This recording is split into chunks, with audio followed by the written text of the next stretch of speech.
Dari belakang mereka, tiba-tiba muncul panglima perang dari kayangan. Beberapa pasukan berkudanya melesat menghampiri rombongan Tori. Dia adalah Shijin. Semuanya, maju! Hadang semua musuh! Bentuk formasi bertahan! Perintah Shijin. Pasukan Shijin terbang melintasi mereka dan mendarat tepat di depan mereka bersiap menghadang musuh. Mbah Basil dan Desta kemudian mundur dan berlindung di belakang pasukan Shijin. Kita bertemu kembali, Tuan, kata Shijin memberi hormat khas adat Tiongkok. Shijin, di mana tuanmu? Nona berada di sana, Tuan, bersama dengan pasukan dari kerajaan Batara. Sebentar lagi mereka pasti tiba, jawab Shijin menunjukkan ke arah belakang mereka. Gema suara genderang perang terdengar di mana Shijin menunjuk. Ribuan pasukan yang tidak mereka kenal mendekat dengan cepat. Semakin dekat, semakin terlihat pasukan yang berotot, gagah, kuat, dan semuanya nampak tampan rupawan. Mereka adalah pasukan dari kerajaan Batara. Kereta yang mewah berkilau emas berjalan beriringan dengan pasukan tersebut. Seketika ribuan pasukan musuh juga berhenti menyerang. Kami dari kerajaan Batara, kalian pasukan Orba, mundurlah! Ucap salah satu panglima Batara yang bernama Haskar. Perlahan kereta itu mendekati mereka dan turun seorang wanita cantik dengan pakaian ala Dewa Dewi. Silahkan turun, Nona, ucap wanita itu, dan perlahan muncullah Rizka dengan dandanan dan pakaian yang hampir mirip dengan wanita tersebut. Bang Tori, Bang Desta, teriak Rizka dan berlari menghampiri mereka.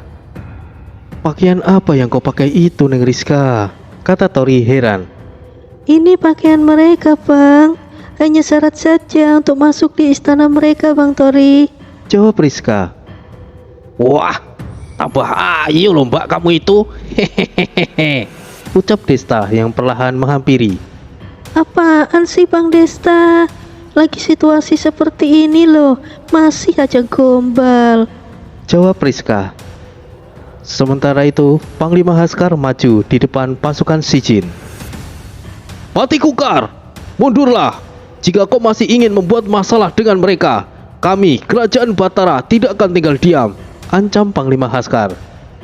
Hah, kenapa pula pasukan Batara ikut campur? Mereka telah membasmi pengikutku. Kau kira aku akan diam saja?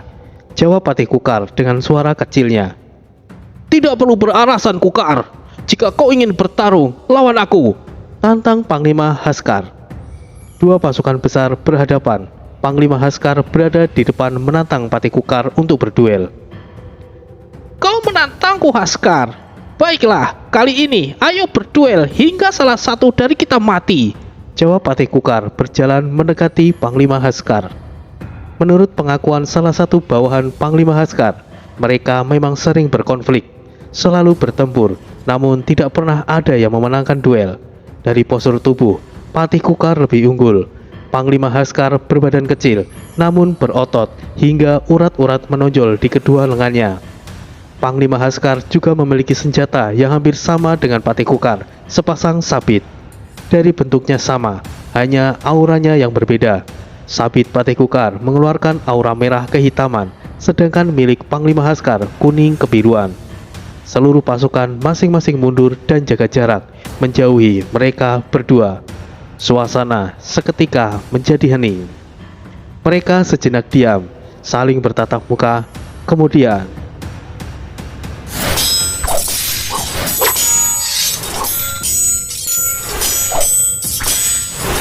dua sabit saling beradu, menahan dan mementalkan mereka berdua. Meski Patih Kukar bertubuh besar, dia juga sangat lincah. Serangan mereka sangat cepat. Sejenak mereka terdiam dan saling menyerang kembali, seri dan imbang. Semakin lama, pasukan kedua belah pihak mulai terkena dampak dari pertarungan mereka. Satu demi satu, prajurit mulai tumbang terkena pantulan benturan sabit mereka. Tidak ada yang bisa menghentikan pertarungan mereka, hanya Raja Batara dan Raja Orba yang dulunya menghentikan duel mereka. Tanpa mereka sadari, serangan mereka mulai meluas. Senjata mereka bertebangan mengenai masing-masing prajurit. Untunglah, prajurit Shijin sudah mundur dan berada di belakang mereka. Sepertinya mereka harus dihentikan. Siapa yang bertanggung jawab di pasukan Batara selain Panglima Haskar? Ucap Tori. Saya adalah wakil Panglima. Selain Panglima Haskar, saya yang bertanggung jawab. Jawab salah satu prajurit yang gagah mirip Yada. Hentikan pertarungan mereka sebelum situasi semakin memburuk. Oh, maaf, tidak ada yang bisa menghentikan mereka kecuali raja kami. Kami sudah melaporkan situasinya. Sebentar lagi raja kami pasti akan tiba untuk menghentikan mereka. Mereka tidak berani untuk ikut campur, jadi mereka menunggu raja mereka untuk menghentikannya. Langit yang mendung perlahan berkumpul di atas mereka dan membentuk sebuah pusaran. Angin tiba-tiba bertiup kencang, petir menyambar di segala arah hingga membubarkan pasukan kedua belah pihak. Mereka buru-buru memasuki kereta yang ditunggangi oleh Rizka. Sabit mereka menghantam kereta dan hancur. Sabit lainnya mengarah ke rombongan Tori dengan sigap Babasil mementalkannya. Wah, mereka sudah tidak pedulikan sekeliling kita. Coba akan aku hentikan mereka. Niat Tingsun Ajiku. Tunggu nak, berbahaya. Sabit mereka tidak biasa. Jika terkena bisa celaka. Cegah Mbah Basil. Istriku, bisakah Sirah menghentikan mereka? Mereka berdua mungkin bisa saja, suamiku. Jawab Sinta, kemudian perintahkan Sirah untuk menghentikan pertarungan mereka. Salah satu Sirah yang bernama Sirah menghentikan Sire. Entah apa yang mereka katakan. Intinya, Sirah meminta Sire untuk tinggal dan melindungi Sinta. Dia akan menghentikan sendiri pertarungan dua panglima kuat tersebut. Apa yang dimaksud Sirah itu, Tori? Sirah memang kuat, tapi pertarungan mereka berdua itu berbeda. Kau yakin dia sendiri mampu? Tidak tahu, Dul. Kita lihat saja nanti. Tanpa mereka sadari, Sirah sudah menghilang. Hanya tersisa Sire di depan mereka. Suara gemuruh pertarungan masih berlanjut. Mereka dikelilingi angin hitam. Wujud dari kekuatan mereka beradu. Kedua sabit mereka ditangkis oleh Sirah dan membuat keduanya mundur. Hei, siapa kau? Minggir! Ucap Patih Kukar dan hendak menyingkirkan Sirah. Sirah yang sudah berada di sampingnya hanya menyentuh, lalu Patih Kukar terpental. Patih Kukar terpental sedangkan Panglima Haskar terdiam dan berniat untuk berhenti. Semuanya memandang Sirah. Mata mereka tertuju ke arah Sirah jubah merah misterius itu. Selama ini yang mampu menghentikan pertarungan kedua panglima kerajaan Batara dan juga Orba hanyalah raja mereka masing-masing. Sirah dengan cepat menghentikan pertarungan mereka dan membuat mereka mundur. Desta dan Denmaseno pun terkejut dan tidak percaya apa yang dilihatnya. Kemudian perlahan Sirah kembali ke arah mereka. Tiba-tiba sabit Patih Kukar melayang ke arah Sirah. Tentu mudah bagi Sirah menangkisnya tanpa melihatnya dan terus sambil berjalan santai. Kurang ajar, kau meremehkan aku. Patih Kukar tiba-tiba berubah. Badannya yang besar tiba-tiba mengecil, namun terlihat fleksibel dan lebih cocok sebagai tubuh seorang petarung. Kau kira bisa pergi begitu saja? Hadapi aku! Patih Kukar dengan cepat menghampiri Sirah dan menyerang. Sirah berhenti berjalan, kemudian mereka berbenturan. Kecepatan mereka seimbang, suara senjata mereka beradu, debu menyelimuti pertarungan mereka. Hanya beberapa saat saja, tiba-tiba Patih Kukar sudah tergeletak dengan senjatanya sendiri menancap di perutnya. Kukar! Teriak Panglima Haskar.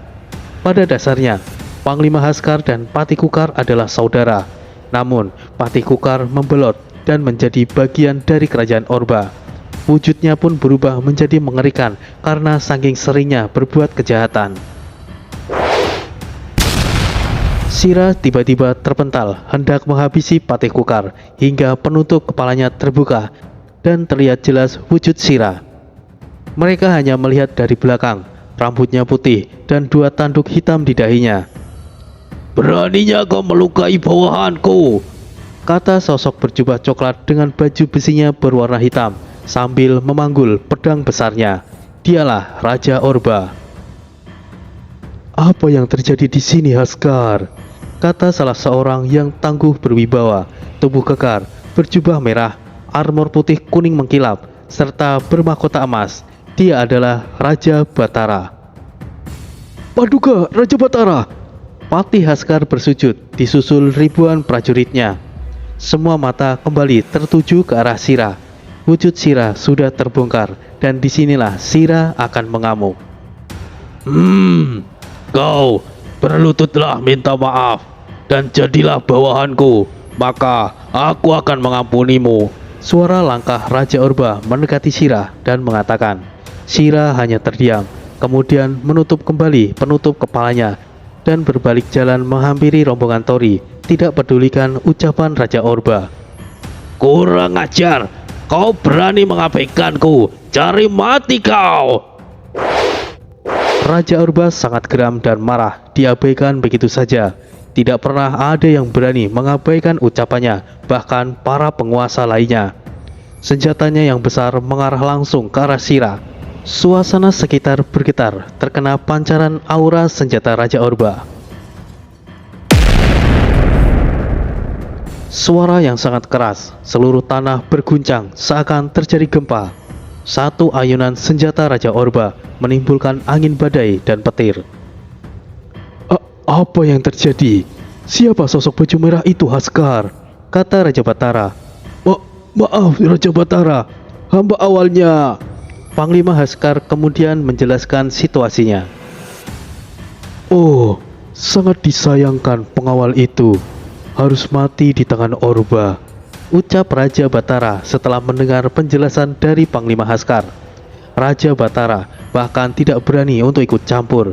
Bukannya dia takut dengan Raja Orba, tapi Raja Batara menghindari perang besar yang akan terjadi jika membantu Sira, pikirnya. Mereka hanya terdiam. Masing-masing dari mereka pasti punya pendapat sendiri tentang apa yang dialami oleh Sira. Serangan itu memang kuat. Tidak ada harapan bagi Sira untuk selamat. Sire gemetar. Gemetar bukan karena takut, namun karena ingin ikut dalam pertarungan itu. Tapi dia hanya diam, perhatikan apa yang terjadi dengan Sira. Debu yang tebal menutupi mereka. Tidak terlihat jelas Raja Orba dan Sira. Namun perlahan mulai terlihat Raja Orba sedang tertawa puas.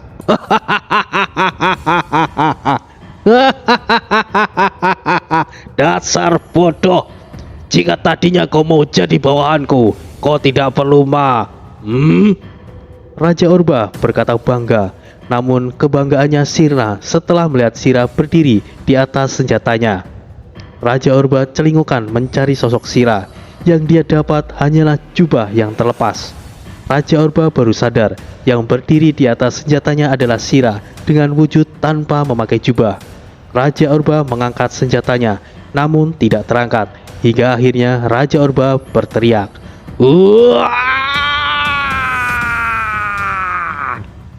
Seketika Sira menyerang tanpa henti dan tidak bisa dihindari lagi.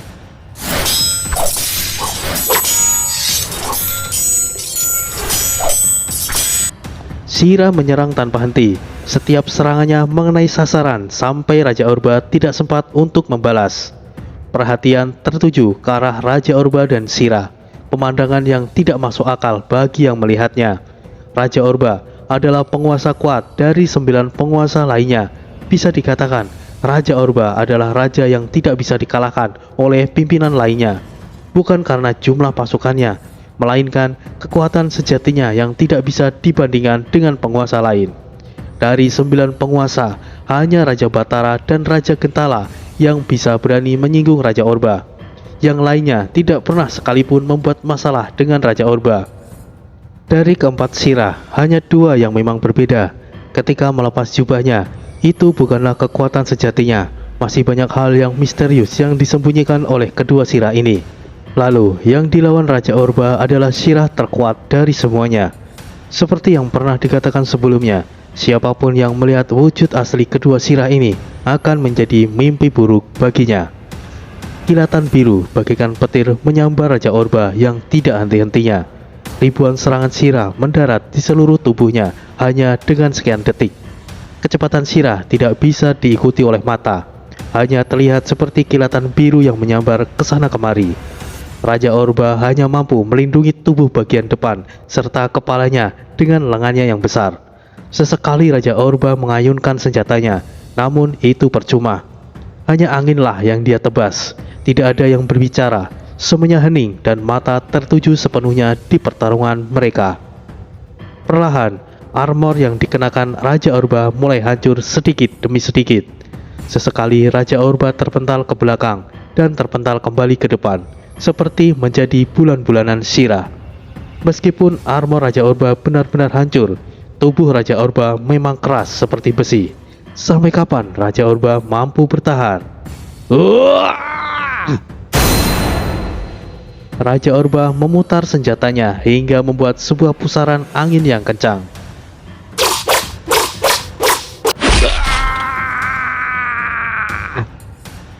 Tidak berlangsung lama, Raja Orba memutar senjatanya. Senjatanya terjatuh bersamaan dengan seluruh lengannya yang terpotong. Raja Orba menjerit sangat keras hingga membuat yang mendengarnya sangat bising seperti raungan Babasil. Raja Orba akhirnya tertunduk. Shira masih terus menyerang tanpa henti sampai lawannya benar-benar tumbang dan binasa. Raja Orba, semuanya maju, selamatkan Raja Orba. Patih Kukar beri perintah kepada pasukannya.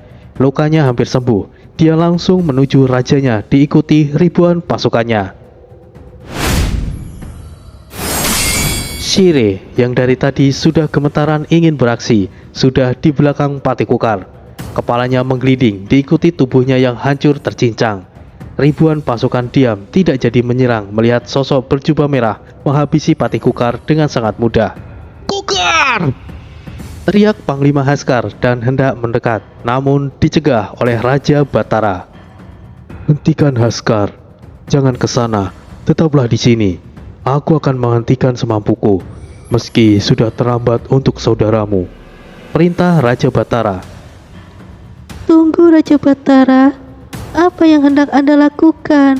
Ucap Sinta mendekat bersama dengan Tori dan lainnya. Kemudian Raja Batara menjelaskan. Raja Batara hanya ingin mencegah jangan sampai Raja Orba binasa. Sebab Raja Orba adalah pondasi yang kuat. Meski memang Raja Orba itu adalah kejam, tetapi adanya dia seluruh penguasa di alam ini bisa memilih untuk tidak membuat kekacauan di kerajaan lain. Raja Orba terkenal selalu ikut campur perselisihan, sehingga tidak ada yang ingin membuat masalah dengan Raja Orba. Sikap yang suka ikut campur masalah penguasa lain itulah yang membuat para 9 penguasa enggan untuk saling berselisih. Yang ujung-ujungnya yang diuntungkan hanyalah Raja Orba yang meraih kemenangan tanpa ada yang dirugikan. Memang ada 9 penguasa di alam ini, namun hanya tersisa 7 penguasa saja. 2 penguasa lainnya pernah bertempur satu sama lain. Ketika 2 penguasa lainnya melemah, Raja Orba mengambil kesempatan untuk mengambil keuntungan, menyerang mereka dan meminta mereka yang masih hidup untuk menjadi bawahannya. Yang menolak akan langsung dihabisi. Maka dari itu, 7 penguasa saat ini tidak pernah membuat keributan satu sama lain. Meskipun ada beberapa peperangan kecil terjadi, itu tidak menimbulkan banyak kekacauan. Maka dari itu, Raja Orba secara tidak sengaja telah membuat ketenangan dan kedamaian di seluruh wilayah alam Samarantu.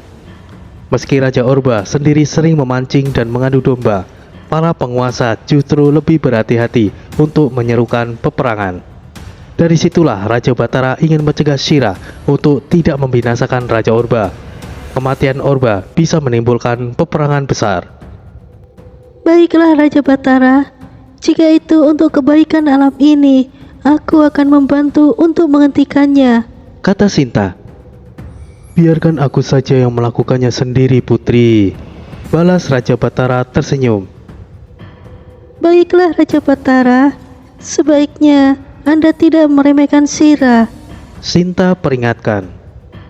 Setelah melihat Orba dihajar habis-habisan, mana berani aku meremehkannya, Putri. Raja Batara tersenyum lalu mengangguk pelan. Muncul di lengan Raja Batara sebuah sarung api berwarna merah menyelimuti tangannya, mirip seperti ajian Komara Geni, hanya saja apinya berbeda. Di posisi Raja Orba sudah tidak bisa apa-apa. Ribuan sayatan mulai membekas. Awalnya hanyalah goresan kecil, namun lama-kelamaan menjadi besar dan akhirnya Raja Orba tumbang. Hentikan, sudah cukup. Raja Batara menghampiri Shira. Seketika Raja Batara terpental mundur. Yang mulia Batara, kata Panglima Haskar mengkhawatirkan rajanya diikuti pasukan lainnya. Raja Batara baik-baik saja dan tidak terluka. Hentikan, sudah cukup. Raja Batara lebih tegas mengatakan. Sayangnya, Shira langsung mengeksekusi Raja Orba. Kepalanya lepas dari tubuhnya, menggelinding ke arah Raja Batara.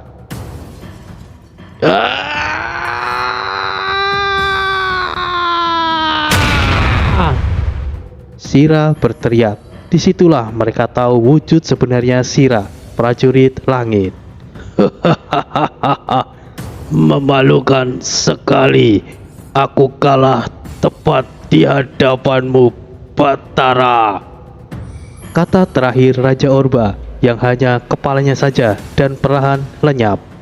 Raja Batara hanya terdiam melihat kepala Raja Orba yang perlahan menghilang. Di raut mukanya terpancar rasa penyesalan yang dalam.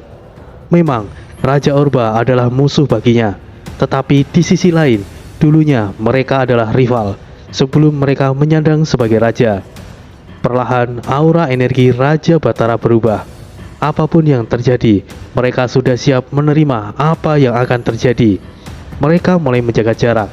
Seandainya makhluk alam ini menjadi musuh, itu sudah menjadi konsekuensinya. Melihat Raja Orba binasa, ribuan pengikutnya bubar. Tidak hanya raja mereka saja, bahkan Patih Kukar juga bernasib sama. Jika harus memilih, tentunya rombongan Tori akan lebih memilih Shira. Shira sudah menemani mereka di berbagai tempat, melindungi mereka dan sangat setia terhadap Sinta. Desta pun paham apa yang Tori pikirkan, dan pastinya sejalan dengan apa yang dipikirkan oleh Tori. Namun perlahan aura Raja Batara mereda. Selamat jalan Raja Orba, Patih Kukar. Raja Batara mengepal tangannya dan mengangkat tinggi-tinggi serta mengucapkan kata perpisahan. Tanpa disadari, kepalan tangannya terlalu kuat hingga melukai tangannya sendiri. Selamat jalan Raja Orba, Patih Kukar. Diikuti Panglima Haskar yang tanpa henti-hentinya mengangkat tinggi-tinggi tangannya menyerukan nama mereka. Mereka merinding mendengar seruan itu. Mungkin itulah penghormatan untuk musuh sekaligus teman. Pasukan Raja Orba yang masih tersisa juga ikut menyebut nama raja dan patih mereka. Perlahan, semakin banyak lagi yang menyerukan nama mereka. Semakin lama, semakin banyak bermunculan pasukan Raja Orba, hanya ingin ikut menyambut dan berikan penghormatan terakhir mereka. Suasana semakin bertambah ramai, perasaan merinding berubah menjadi pilu. Sorakan mereka tidak ada henti-hentinya, justru semakin kencang terdengar seperti orang-orang menangis. Rombongan Tori heran dengan situasi macam itu. Mungkin mereka telah salah berada di alam ini dan bisa membuat perubahan besar di alam tersebut.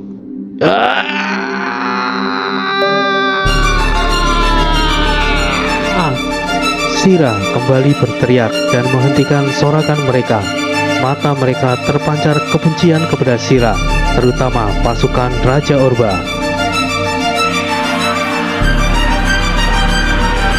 Ribuan pasukan Raja Orba tiba-tiba menyerang. Tidak hanya menyerang Shira saja, tapi semuanya yang dilihat. Mereka menyerang membabi buta. Kemudian Shijin perintahkan pasukannya untuk melindungi. Muncul kesetiaan para pasukan Orba. Mereka seperti ingin mati bersama raja mereka, Raja Batara. Kemudian perintahkan pasukannya untuk menyerang balik. Ini bukanlah pertempuran, melainkan pembantaian besar-besaran. Prajurit Orba yang tidak punya pimpinan, tentu sama halnya mereka hanya ingin dibantai. Mereka seakan tertawa, bangga mati di medan perang.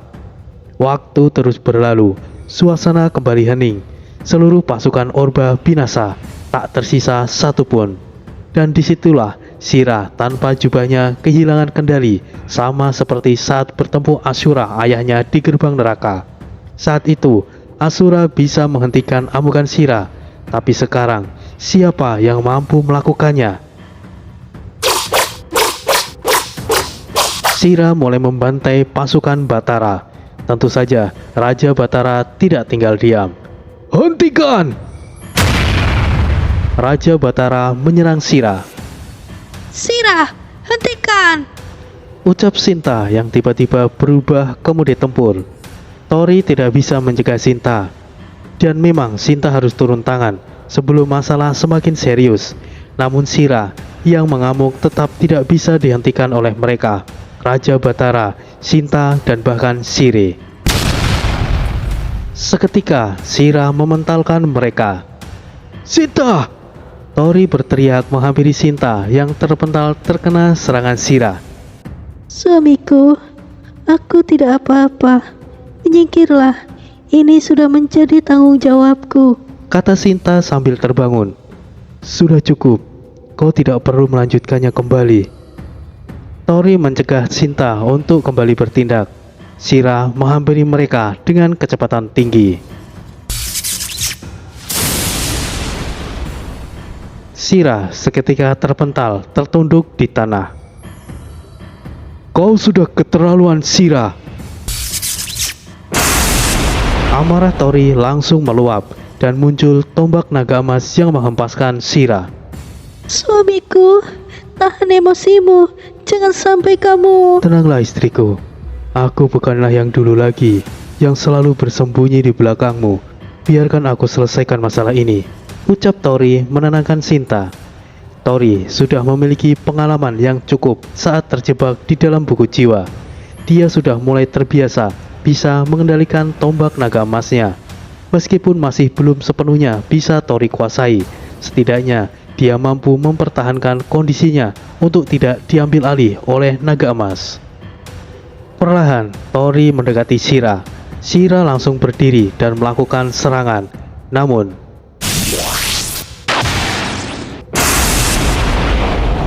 kemilau petir emas menghalau Sira hingga dia terpental dan terkapar. Siapa tuanmu, Sira? Kata Tori sambil mengarahkan tombaknya ke arahnya.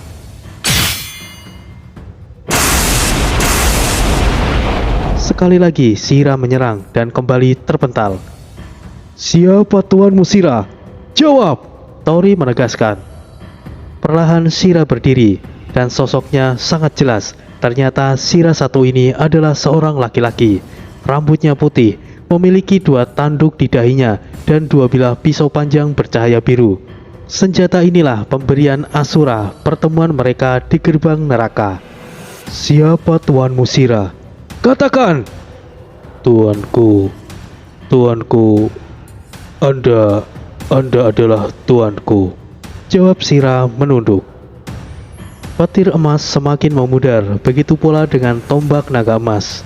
Sira bukan tunduk kepada Tori, tetapi dia tunduk kepada sang naga emas. Naga emas sendiri adalah perwujudan dari tombak naga emas yang saat itu sudah menyatu dengan jiwa Tori. Bukan hanya Sira, seluruh pasukan dunia bawah di kerajaan langit juga akan tunduk kepada pemilik pusaka tombak naga emas. Pertempuran besar telah reda. Kekalahan telak bagi kerajaan Orba. Tidak hanya itu, kerajaan Orba kini telah binasa, tidak menyisakan satupun prajurit. Untuk mempercepat tujuan mereka, mereka memutuskan untuk segera menyusul Jaka, dan mereka harus segera menyelesaikan urusan mereka. Tidak ingin lebih jauh lagi terlibat di urusan alam Samarantu. Namun, mau dikata apa lagi, semuanya sudah terjadi. Binasanya kerajaan Orba yang menjadi pilar pencegahnya pecahnya perang sudah cepat menyebar. Kerajaan Batara pun bersiap dengan segala situasinya. Begitu pula dengan Denmas Seno. Dia berpamitan hendak segera kembali di kerajaan Andaru untuk memberitahukan situasinya saat ini. Kekacauan itu membuat Raja Orba musnah beserta seluruh pengikutnya, dan membuat situasi semakin kacau karena ada kemungkinan peperangan besar akan terjadi. Setelah Sira mampu dikendalikan, mereka memutuskan untuk segera mencari Jaka. Raja Batara dan pasukannya segera kembali ke istananya, mempersiapkan segala sesuatu yang akan terjadi. Jujur, mereka tidak begitu mengerti. Yang mereka tahu, setiap kali mereka memasuki alam jin, pasti ada kekacauan yang terjadi. Mereka sudah berkumpul, hanya Jaka yang belum mereka temui. Menurut Mbah Basil, lokasi Jaka sulit ditebak dan berpindah-pindah dengan sangat cepat. Bah, kenapa? Apa masih belum menemukan lokasi Jaka dengan tepat? Aku tidak bisa memastikannya dengan tepat, nak. Seperti ada dinding yang menghalangi atau sebuah penghalang yang kuat. Namun aku masih sedikit merasakan, meskipun kadang hilang dan berpindah ke tempat lain. Jelas Mbah Basil. Tunggu sebentar, aku pernah mendengar dari Raja Andaru bahwa ada sebuah tempat yang sangat membingungkan. Tempat itu berada di wilayah kerajaan Kamaja, di mana kerajaan inilah asal dari peri hitam tersebut. Untuk memasuki kerajaan Kamaja sangatlah sulit, harus melewati hutan Kamalangan. Hutan tersebut memiliki 5 musim ekstrim, dan di dalam hutan sangat membingungkan seperti labirin. Bisa jadi Jaka itu berada di sana, ucap Tori. Kemungkinan kau benar, Des. Sebab aku tidak pernah melihat Mbah Basil ragu-ragu untuk melacak. Lebih baiknya segera menuju ke tempat di mana teman kalian berada untuk memastikan sendiri. Aku masih mampu merasakannya meskipun hanyalah samar. Tidak banyak percakapan lagi, mereka mengikuti Mbah Basil dari belakang. Di daratan rumput yang kering, langit hitam kemerahan seperti mendung di sore hari. Suasana tersebut seperti mengancam mereka. Setiap langkah, mereka selalu waspada di area sekeliling mereka lewati. Beberapa saat kemudian, dari kejauhan mereka melihat hutan yang luar biasa lebat. Pohon-pohon menjulang sangat tinggi. Bahkan Rizka dan Shijin yang berada di udara tidak bisa melihat ujung dari pohon-pohon tersebut.